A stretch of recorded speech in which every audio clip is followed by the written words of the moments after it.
Olá, eu sou Carol Reis e esse é o programa Justiça e Trabalho, que toda semana traz notícias importantes para empregados e empregadores. Nessa edição, a gente volta a falar sobre atermação virtual. Você vai ver que cresceu a procura de pessoas que chegam à Justiça do Trabalho sem advogados por meio da internet. Você também vai ver que um borracheiro foi indenizado depois de comprovar que perdeu parte da audição devido ao trabalho. Justiça do Trabalho bloqueia mais de R$ 1 milhão do ABC pela vitória na Copa do Brasil. E ainda uma entrevista com o juiz do trabalho, o Igor Sanches. Nós vamos falar sobre a campanha Empatia Alimenta, que vai ajudar pessoas em situação de vulnerabilidade. O programa Justiça e Trabalho está no ar.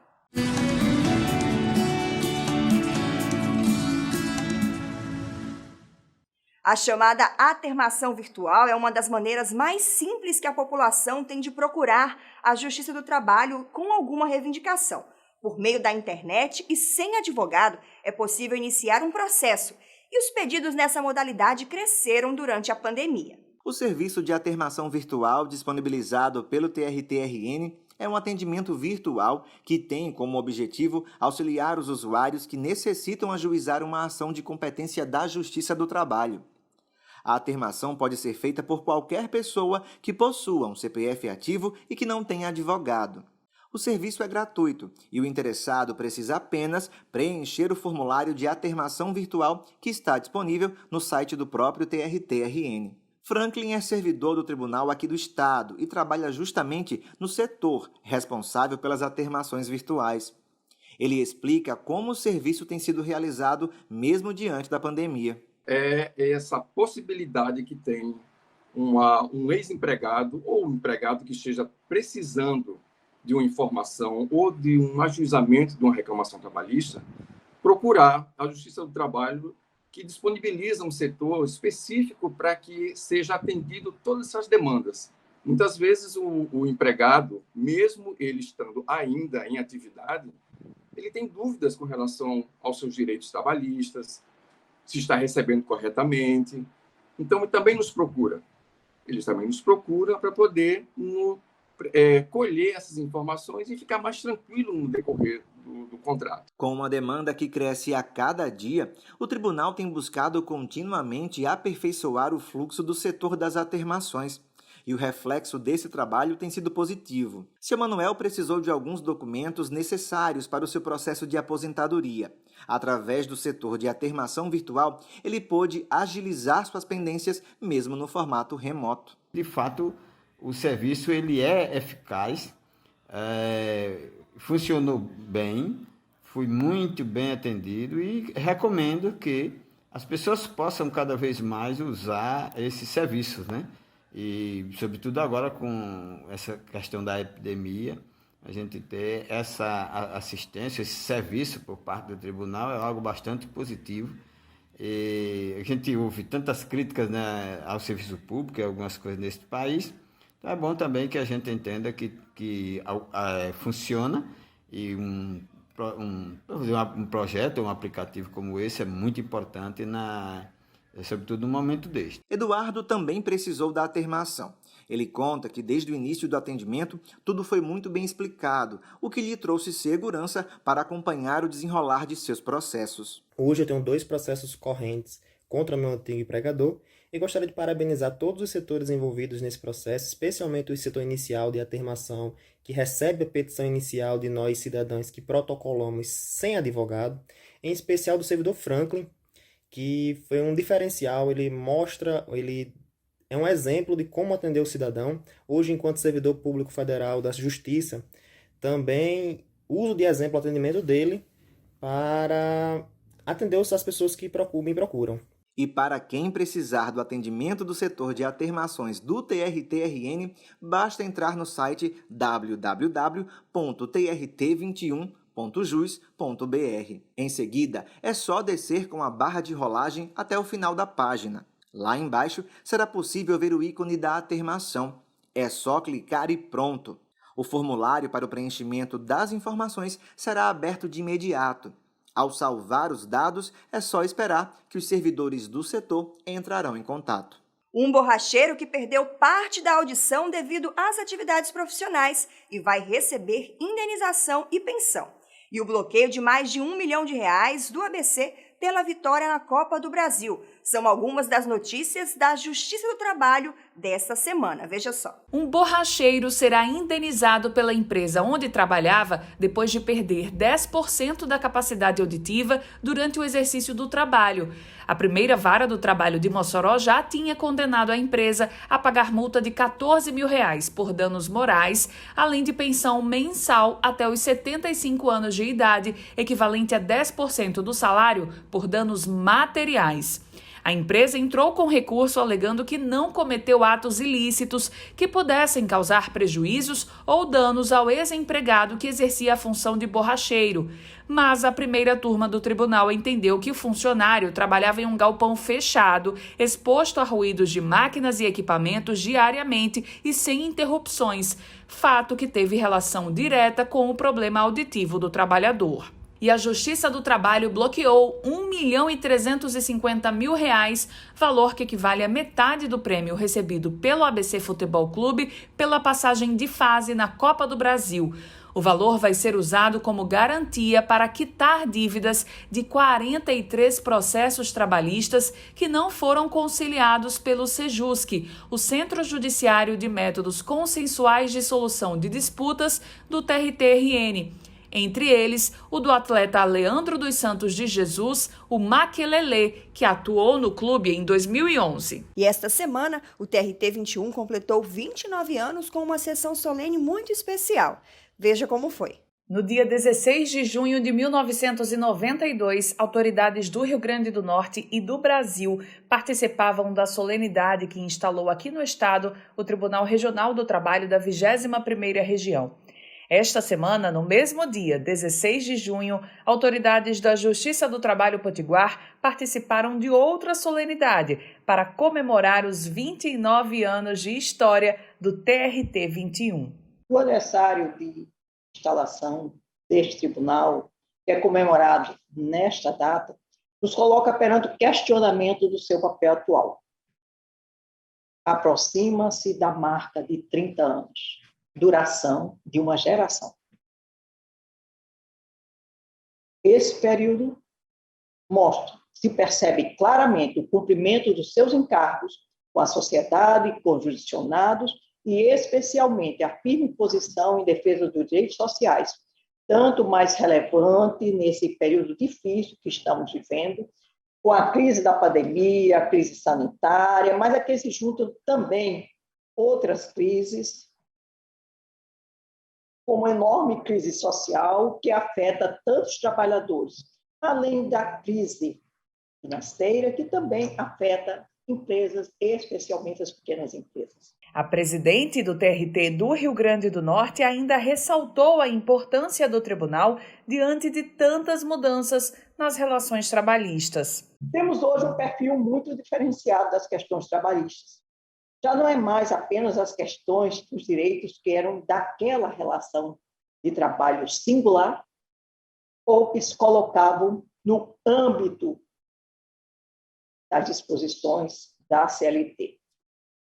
Além disso, os novos meios tecnológicos criaram situações específicas que conclamam um olhar, uma análise mais aprofundada sobre o sentido do trabalho, da vida das pessoas, o sentido da relação de trabalho protegida. Participaram da sessão solene os desembargadores do tribunal, servidores e magistrados, além de representantes de outras instituições parceiras na luta por mais justiça social, como a Ordem dos Advogados do Brasil e o Ministério Público do Trabalho.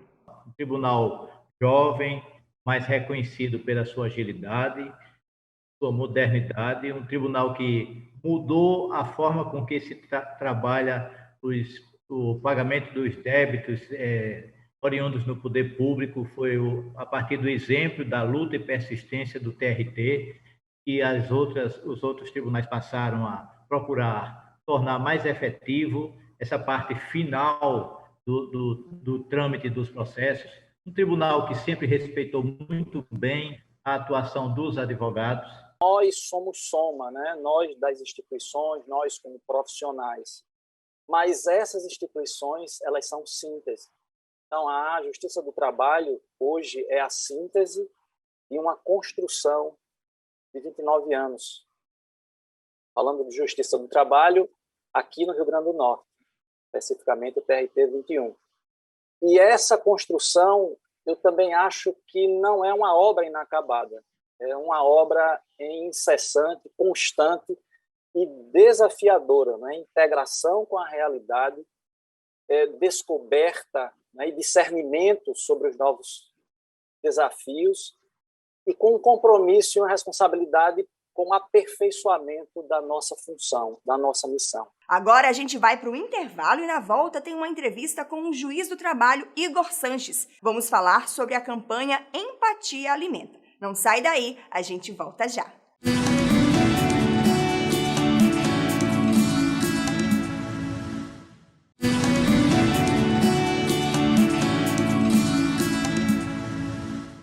Além das milhares de vidas perdidas em decorrência do coronavírus, a pandemia também tem deixado para trás um rastro de pobreza, fome e desemprego entre os brasileiros. Pensando em auxiliar as pessoas que passam por uma situação de vulnerabilidade nesse momento, a ANAMATRA, a Associação Nacional de Magistrados da Justiça do Trabalho, criou um movimento, é o movimento Empatia Alimenta. Para falar melhor sobre essa ação, eu converso agora na entrevista da semana com o diretor da ANAMATRA, juiz do trabalho e também presidente da AMATRA 21, Igor Sanches. Seja muito bem-vindo ao programa Justiça e Trabalho, Igor. Eu que agradeço o convite. Igor, para começar, queria que você falasse um pouco sobre esse tipo de ação. É comum que a ANAMATRA realize esse tipo de campanha para auxiliar o público, a sociedade em geral? Então, o movimento é um movimento inédito aqui na Associação Nacional. É uma ação humanitária, partidária, idealizada pela associação, com o objetivo principal de auxiliar as pessoas que se encontram em situação de insegurança alimentar neste momento, que a gente tem visto um aumento de pessoas nos sinais pedindo. Então, é um movimento ímpar, principalmente nesse momento de tanta vulnerabilidade social.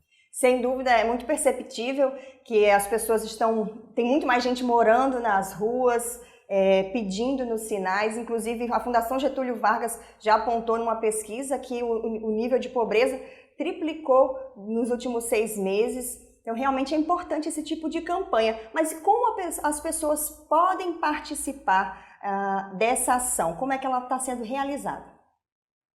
Então, o movimento, ele, como eu disse, é uma ação humanitária que visa recolher recursos de empresas e às vezes também das pessoas em si, para a gente conseguir angariar valores e distribuir, transformar esses valores em doações para as entidades beneficiadas. Então, a gente tem uma conta no Banco do Brasil, e acho que no final do programa a gente disponibiliza essa conta para todos saberem e poderem contribuir. E com essas contribuições, todas serão revertidas para essas entidades beneficiadas que estão distribuídas ao longo de todo o território nacional. A campanha ela é feita por uma associação nacional, mas ela conta com parceria das instituições em todo o país. Sim, ela selecionará organizações que auxiliam a alimentação dos mais necessitados nas várias regiões do país e distribuirá proporcionalmente esses recursos para essas associações que ajudam no combate à pobreza no nosso país. Então, só para a gente explicar quem está em casa, a associação está recolhendo dinheiro, as pessoas podem auxiliar a participar da campanha doando dinheiro. Esse dinheiro vai ser arrecadado e vai ser distribuído para associações e instituições que trabalham já com esse tipo de auxílio às pessoas que precisam de alimentação. Elas vão receber alimentos, mas vai ser através dessa rede de contatos entre instituições da Justiça do Trabalho e instituições que trabalham com atendimento de pessoas em situação de vulnerabilidade. Exatamente. A associação vai ser um elo entre as pessoas que estão contribuindo no mundo jurídico, principalmente que é o nosso público, com essas pessoas, com essas entidades que já têm essa expertise necessária para chegar nos movimentos mais profundos dos mais necessitados dentro da nossa sociedade. Há uma expectativa de arrecadação, uma meta, ou, por exemplo, quanto já foi arrecadado até aqui? Então, meta, a gente sempre estende mais, né? Porque o objetivo é quanto maior o alcance, melhor, que é um momento ímpar. A pandemia trouxe essa maior necessidade da sociedade com extinção de pequenos empregos e trouxe um público maior para as ruas. Então, a gente vê ao Pará, principalmente aqui em Natal e nas cidades maiores, nas metrópoles, a gente está vendo um aumento nos pedintes. Esse aumento é preocupante. Então, a gente tem que atingir essas pessoas, tem que atingir esse seio social mais necessitado e amparar neste momento tão difícil que a nossa sociedade está vivendo, que é a pandemia. Igor, você explicou como vai funcionar essa arrecadação, como vai funcionar a doação para as pessoas, como vão ser escolhidos os beneficiários, mas todos os estados vão receber, vão participar dessa campanha, por exemplo, vai vir algo para o Rio Grande do Norte para beneficiar as pessoas que moram aqui? Todos os estados estão participando da campanha nacional e vai ser distribuída proporcionalmente entre as entidades de cada estado da federação. O objetivo é abarcar todos, proporcionalmente a cada estado. Então vamos reforçar para quem está em casa e quer participar da campanha, até quando ela vai e como é que a pessoa faz para doar. Tem um limite? É necessário doar um valor mínimo? E para onde fazer essa doação? Então, não há limites, a doação é na medida da capacidade de cada um. Podem ser feitas doações através de uma conta bancária perante o Banco do Brasil, na agência 4200, dígito 5, conta corrente 7382, dígito 2, pertencente ao movimento Empatia Alimenta, CNPJ 00536 110 1000 ao contrário 72. Pix através do e-mail movimentoempatia@anamatra.org.br. Então, para você que quer e se disponibiliza a doar, seja bem-vindo, faça sua contribuição, ajude as pessoas a sair desse momento de vulnerabilidade social. Muito importante, Igor, essa campanha e a participação de todos nós para ajudar quem mais precisa nesse momento. Parabéns aí pela iniciativa e sucesso na campanha Empatia Alimenta. Conto com vocês. Muito obrigado aí pelo espaço também. A gente fica por aqui. O programa Justiça e Trabalho volta na semana que vem. Até lá você pode nos acompanhar através das redes sociais. Tchau!